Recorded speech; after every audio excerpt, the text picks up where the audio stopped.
করব, আমি করব, এই যে ব্যাপারটা যে অবস্থান বিক্ষোভ যে দাবি আপনারা জানাচ্ছেন, এই দাবিটা মূলত কোন সরকারের কাছে জানাবেন? রাজ্য সরকারের কাছে না কেন্দ্র সরকারের কাছে? কেন্দ্র রাজ্য দুইটা দিক, এবং রাজ্য সরকারের কাছে আমাদের দাবিটা তীব্র করা এই কারণে যে আপনারা অনেক উন্নয়নের জোরের কথা বলেছেন, এইটার ক্ষেত্রে কেন আপনাদের মুখে কোনো কথা নেই? কোচবিহারের সাংসদ তিনি এই ফাঁসিঘাট ব্রিজ নিয়ে নীতিন গাডকারির সাথে দেখা করেছেন, তাকে চিঠি দিয়েছেন এবং নীতিন গাডকারি বলেছেন যে তাকে রাজ্যের সেতু বন্ধন প্রকল্পের সাথে মাধ্যমে এই প্রকল্পটা পাঠাতে, এবং সেই প্রক্রিয়ার মধ্যে আসার জন্য সাংসদও বলেছেন যে উনি মুখ্যমন্ত্রীর সাথে ব্যাপারে কথা বলবেন। এই জায়গাটা আপনারা কিভাবে দেখছেন? বিষয়টা হচ্ছে তার সঙ্গে দেখা করেছে এটা খবর আমাদের কাছে না, করেছেন না, করবেন বলেছেন। হ্যাঁ, একটা চিঠি দিয়েছেন, এটা খবর জানি যে একটা চিঠি দিয়েছেন, কিন্তু দেখা উনি করবেন কি করবেন না সেটা ওনার ব্যাপার। কিন্তু প্রকৃত বাস্তব অবস্থার মধ্যে দাঁড়িয়ে অনেক আন্দোলন শুনছি,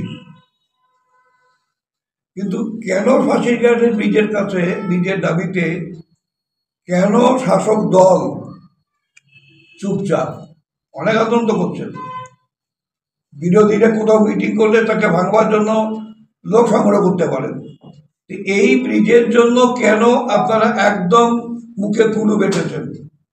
সংসদ চিঠি দিলেন না কার সঙ্গে দেখা করলেন সেটা বড় ফ্যাক্টর নয়, মূল বিষয়টাই হচ্ছে মমতা ব্যানার্জি মুখ্যমন্ত্রী। তিনি তো অনেক বলেন যে আমি কুচবিহারে বহুবার গিয়েছি, কুচবিহারকে ভালোবাসি, তো উনি কি এই সমস্যাটা জানেন না? তাহলে কেন তিনি কেন্দ্রের সঙ্গে যোগাযোগ করছেন না? তার যদি ক্ষমতার বাইরে হয়, আপনি লক্ষ্মীর ভাণ্ডার দিতে পারেন, আপনি কেন্দ্র টাকা না দিলে আপনি ঘর দিতে পারেন, তাহলে আপনার কাছে টাকা আছে, তাহলে কেন আপনি ফাঁসিঘাটে ব্রিজের জন্য টাকা স্যাংশন করবেন না? কেন্দ্রকে কেন আপনি সরকারি পক্ষ থেকে চাপ দেবেন না? কেন দেবেন না? বিধানসভায় অনেক প্রস্তাব পাস হয়, কেন ফাঁসিঘাটে ব্রিজের নিয়ে কোনো এমএলএ প্রস্তাব দিচ্ছেন না? আমরা তো শূন্য, আমরা জেলখানা তো শূন্য, আমরা বিধানসভা তো শূন্য, আমরা দুই জায়গায় তো শূন্য। কারণ জেলখানাও তো আমাদের নেতা মন্ত্রী এমএলএ কেউ গ্রেপ্তার নেই, শাসক দলের অনেক আছে, আর ওরাই বলে যে আমরা শূন্য। হ্যাঁ, আমরা শূন্য, কিন্তু আমরা জেলখানাতেও শূন্য। এক্ষেত্রে আপনারা অবস্থানে যে বসবেন, অবস্থানে বসার পরে জেলা শাসক বা কোনো মাধ্যম দিয়ে আপনারা কি কেন্দ্র রাজ্যের কাছে আবেদন জানাবেন? আমরা এটাকে পর্যায়ক্রমে আন্দোলনটাকে সেই জায়গায় নিয়ে যাব। 30শে জানুয়ারি কলকাতায় একটা আমাদের পশ্চিমবঙ্গ ব্যাপী ফরওয়ার্ড ব্লকের একটা মহা মিছিলের ডাক দেওয়া হয়েছে। আমাদের কুচবিহার জেলা থেকেও প্রায় 500 কর্মী সমর্থক সেই সমাবেশে যাবেন। দাবিটা হচ্ছে অস্বাভাবিক মূল্যবৃদ্ধি, সীমাহীন দুর্নীতি, নারীর নিরাপত্তাহীনতা এবং তীব্রতর বেকার সমস্যা। এই কয়েকটা দাবির ভিত্তিতে আমরা সমাবেশ বিক্ষোভ আমরা সেদিন 29 তারিখে আমরা ধর্মতলাতে এই বিক্ষোভটা আমরা করব। সেই জন্যই আপনাদের আমরা এক কথা বলি যে আমাদের ছোট পার্টির কথা অনেকে ঠিক মতন মিডিয়া বন্ধুদের আমি দোষ দিচ্ছি না, যে সব খবর আসে না, সব খবরটা আসে না, মানুষ জানতে পারে না।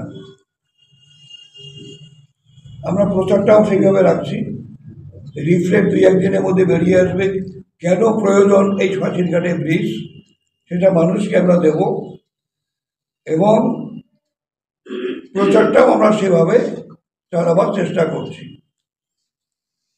আপনাদের কাছে আমাদের অনুরোধ থাকবে যে এই ব্রিজটার উপর গুরুত্ব দিয়ে আপনারা সাংবাদিক বন্ধুদের কাছে আমার আবেদন, যেটা একটু হাইলাইট করবেন।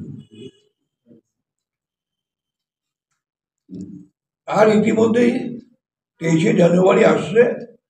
23শে জানুয়ারিতে আমরা যেখানে যেখানে ইউনিট আছে, পার্টি অফিস আছে, সেখানে মর্যাদা সহকারে দিনটা পালন হবে। এবং কোনো কোনো জায়গায় খেলাধুলা হবে, কোথাও কোথাও সাংস্কৃতিক অনুষ্ঠান হবে, রক্তদান শিবির হবে, এগুলো আমরা করব। 20 তারিখে আছে, আমরা 20 তারিখে বেছে নিয়েছি এই কারণে যে 20 তারিখে কমল ঘোষ জন্মদিন। যেহেতু কমল ঘোষ এটার পথ প্রদর্শক তোষা সড়ক সেতু, সেই জন্য তার জন্মদিনেই আমরা এই অবস্থান বিক্ষোভের দিনটা ঠিক করেছি। এই কয়েকটি কথা জানাবার জন্যই আপনাদের পরিশ্রম করে এখানে আসতে হলো। একটা তারিখে আমরা আমাদের এই জেলার আমাদের যা পার্টিটা ক্ষমতা আছে সেই ক্ষমতা নিয়েই আমরা বলবো। ওপারে এপারে আমরা এপারে করছি, ওপারেও আমরা অবস্থান বিক্ষোভ করব। প্রয়োজন বলে রাস্তা অবরোধ হবে, অনশন হবে, এবং আমরা এই ব্রিজটা চাই। এটা মানুষের অত্যন্ত প্রয়োজনীয় ব্রিজ, এই ব্রিজটা আমরা চাইছি। তৃতীয় হচ্ছে